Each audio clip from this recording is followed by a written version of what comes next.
Hello, আসসালামু আলাইকুম friends, কেমন আছো? আশা করি অনেক ভালো আছো। আলহামদুলিল্লাহ, আল্লাহর রহমতে আমি অনেক ভালো আছি। তো আজকের পুরো ভিডিওটা দেখতে থাকবেন। আমি কি করছি, কি করছি, অবশ্যই পুরো ভিডিও দেখবেন। আমার অনেক দিন পর ইচ্ছা হলো যে আমি এইরকম একটা ব্রয়লার মুরগি নিজের হাতে বানাইবো, নিজের হাতে রান্না করবো, করিয়া খাইব।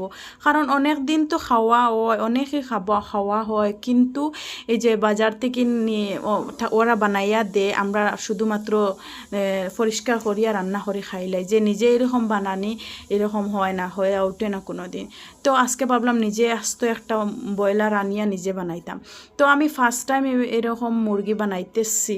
তো আমার যদি বানানিটা যদি কারোর কাছে পছন্দ না হয়, বাট আমার বানানিটা যদি সই তরিকাভাবে যদি না হয়, তো অবশ্যই কেউ ব্যাড কমেন্ট করবা না। যদি ভালো লাগে তো অবশ্যই ভালো একটা সুন্দর একটা কমেন্ট উপহার করবা, আর যদি ভালো না লাগে তো অবশ্যই ভিডিওটা স্কিপ করবা। কেউ ব্যাড কমেন্ট করতে যাইবা না, কারণ আজকালকার মানে সোশ্যাল মিডিয়াতে তো ভালো কমেন্ট যদি কেউ একটা করে, ব্যাড কমেন্ট করতে আর 5 জন পাইবা।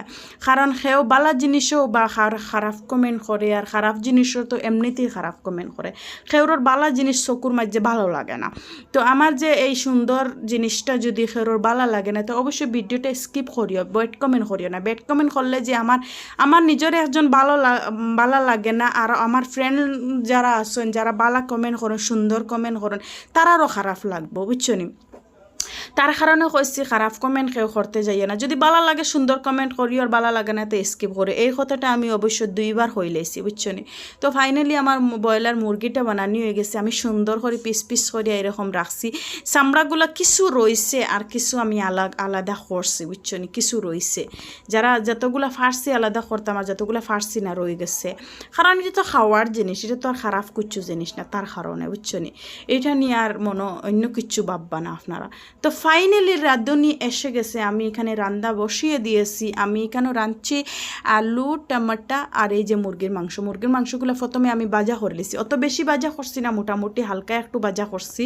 আলু দিয়ে রান্নার জন্য হালকা একটু ভাজা করছি। আর এখানেও আলু দিয়া টমেটো দিয়া রান্না আমি বসিয়ে দিছি, মানে মশলা টশলা দিয়া, পেঁয়াজ রসুন দিয়া। আর এই যে মানে ওই কড়াইতে মানে আমি 2টা লেগ পিস, মানে 2টা লেগ পিস দেখছিলাম না, ওই 2টা লেগ পিস আমি মানে করছি, বিরান করিয়ার, মানে কড়কড়া করিয়ার সুন্দর করে লাল করে বিরান করছি। ফাইনালি আমার রান্দার এই লোভটা দেখো কেমন হয়েছে। তো আমি এখানে খেতে বসে গেছি।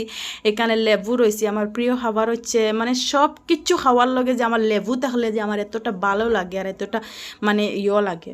তো বিসমিল্লাহির রহমানির রহিম কই আমি ফাইনালি এক কামড় মুখো দিয়ে আসছি। আর আমার তো নিজের অনেক ভালো লাগছে। আমার নিজের রান্না নিজের কাছে আমি বুঝবাইছি ভালো লাগছে। জানি না অন্য কেউ খাইলে কেমন হইব, জানি না, হইতে পারিয়েন না। তো আমার এই ভিডিওটা আপনাদের কাছে কেমন লাগছে অবশ্যই কমেন্টের